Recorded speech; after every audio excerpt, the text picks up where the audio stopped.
नमस्कार साथियों, मेरा नाम अपूर्व सिंह है। मैं स्नातक तृतीय वर्ष इलाहाबाद विश्वविद्यालय का छात्र हूँ।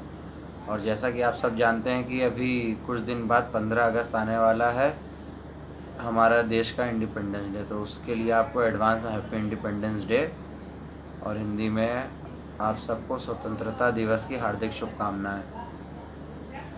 जैसे कि इंडिपेंडेंस डे आ रहा है तो मैं घर बैठ के इस लॉकडाउन में कुछ कहानियाँ पढ़ रहा था आज़ादी के ऊपर, जो हमारे स्वतंत्रता सेनानियों ने हमें दिलाई है अपने बलिदान देके।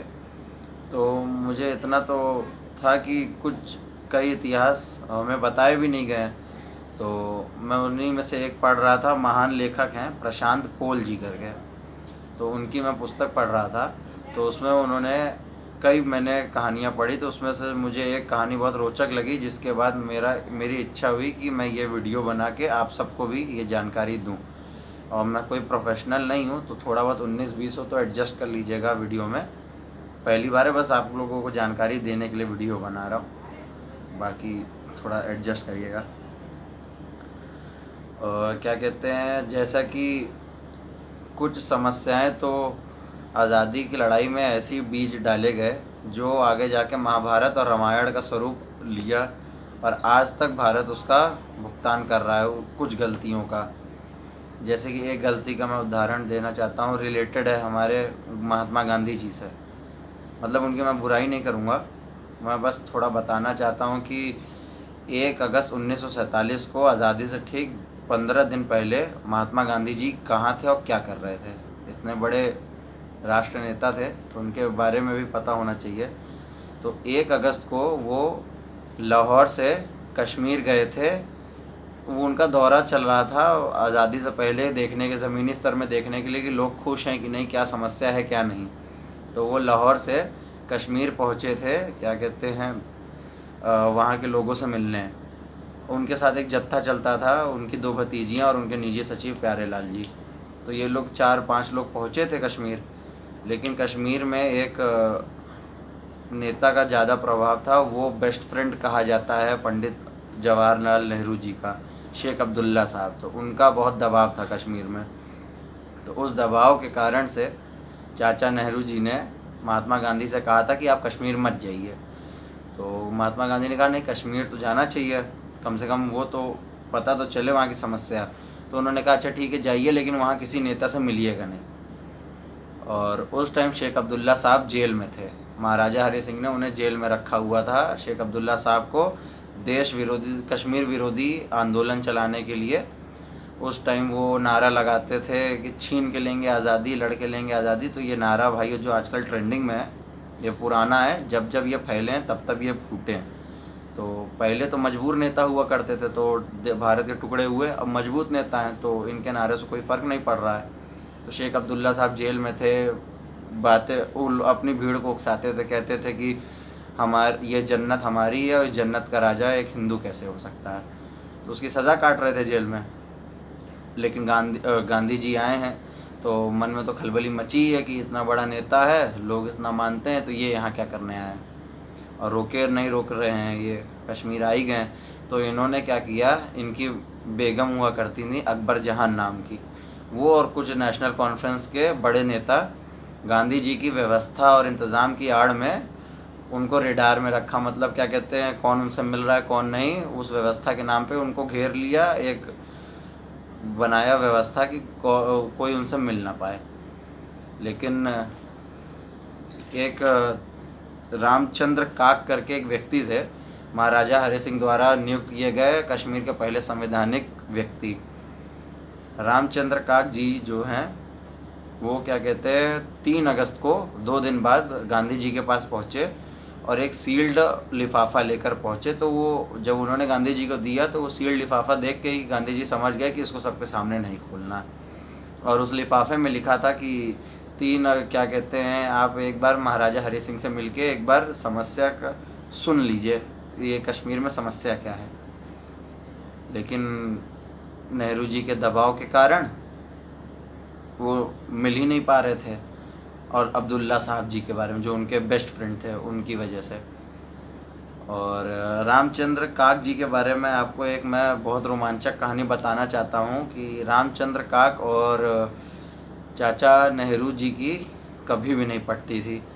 क्योंकि उस टाइम हुआ क्या था, शेख अब्दुल्ला जेल में थे देश विरोधी नारों की वजह से, और चाचा नेहरू जो हमारे बैरिस्टर साहब थे, विदेश से पढ़ के आए थे वकालत, उन्होंने फ्रीडम ऑफ स्पीच और लिबर्टी, ये तो उस टाइम भी चला करता था, तो उन्होंने कहा कि फ्रीडम ऑफ स्पीच और लिबर्टी में आप किसी को कुछ जेल में नहीं डाल सकते, उसका जो मन होगा वो बोलेगा, चाहे देश के खिलाफ बोले चाहे आपके खिलाफ बोले, उससे फ़र्क नहीं पड़ता है, वो बोलेगा। तो ये आए थे वो कश्मीर में मुकदमा लड़ने अब्दुल्ला साहब का, तो रामचंद्र काक जी ने मना किया था कि आप देश विरोधी लोगों के लिए मुकदमा लड़ने मत आइए। लेकिन ये बेस्ट फ्रेंड थे उनके, आना ही था, तो आए और मुजफ्फराबाद में गिरफ़्तार कर लिया गया। तो नेहरू जी फिर वहाँ से वापस चले गए कि गिरफ़्तार हो गया है, अब वापस जाओ। तो ये वापस चले आए।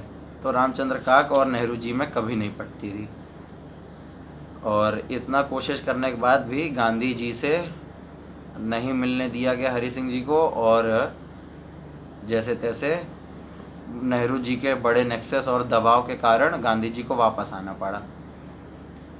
और उसके बाद एक दंगा, बहुत फेमस दंगा हुआ, जो माना जाता है कि वो भारत के इतिहास का सबसे बड़ा दंगा था। तो कभी किसी ने ये नहीं पूछा होगा कि 15 अगस्त के समय जब देश का ध्वज फहराया जा रहा था, तब गांधी जी वहाँ क्यों नहीं थे दिल्ली में।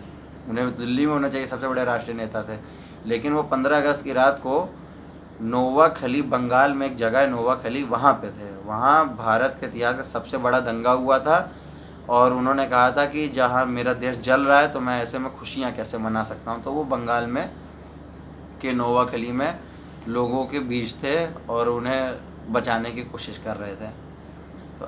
तो बहुत संघर्ष हुए, ऐसे आज़ादी नहीं मिली है। तो उस टाइम पंजाब और कश्मीर के तरफ एक पंजाब बॉर्डर फोर्स करके एक सेना का गठन किया गया, क्योंकि संतुलन बिगड़ रहा था धार्मिक भावनाएं ठेस पहुंचाने की आड़ में। तो ये हुआ कि एक आर्मी बनाई जाए Punjab border force, Punjab boundary force करके, उसमें हर जात धर्म समुदाय के लोगों को जोड़ा जाए और वो संतुलन बनाए। तो उसमें क्या कहते हैं, 11 इन्फेंट्री रखी गई और 50,000 सैनिक तैनात किए गए, नियुक्त किए गए, और उसके 4 ब्रिगेडियर रखे जो उसकी अगुवाई करने वाले थे पंजाब बाउंड्री फोर्स के। और उनके जो 4 ब्रिगेडियर थे उनके नाम है, बताता हूँ देख के, इनका नाम याद नहीं होता, मोहम्मद आयूब खान, नासिर अहमद, दिगंबर बरार और ठिमैया करके। तो इन 4 लोगों को जिम्मेदारी मिली थी वहाँ माहौल संभालने का। लेकिन आप सबको पता है कि 10 दिन बाद जहाँ देश आज़ाद हो रहा था दिल्ली में, वहाँ पंजाब और बंगाल जल रहे थे, लड़ रहे थे और मर रहे थे, कट रहे थे, ट्रेनों में भर भर के लाशें आ रही थी, जा रही थी, सिंध, बलूचिस्तान, पंजाब सब जल रहा था। जिनको जिम्मेदारी इन 4 लोगों को मिली थी माहौल संभालने के लिए, तो वो माहौल अपना ही बना रहे थे। तो ऐसी बहुत सी घटनाएं बताने लगूँगा तो वीडियो बड़ी हो जाएगी, लेकिन मैं कोशिश करूँगा कि आपको ज़्यादा से ज़्यादा जानकारी दे सकूँ, क्योंकि हम लोगों की जो कम्युनिस्ट और कांग्रेस की बुकें हैं उसमें गिने चुने ही लोगों का इतिहास बताया गया है कि उन्होंने कितना बलिदान दिया है भारत की आज़ादी के लिए। और कम्युनिस्ट बुक कभी हम नहीं चाहेंगे कि हमारे यहाँ हम लोग अपने प्रेरणा स्रोतों के बारे में पढ़ें और कुछ ऊर्जा लें। तो मैं इस वीडियो के माध्यम से आपको बताना चाह रहा था, और सुनने के लिए बहुत बहुत धन्यवाद। नमस्ते, और आप सबको स्वतंत्रता दिवस की हार्दिक शुभकामनाएं। धन्यवाद।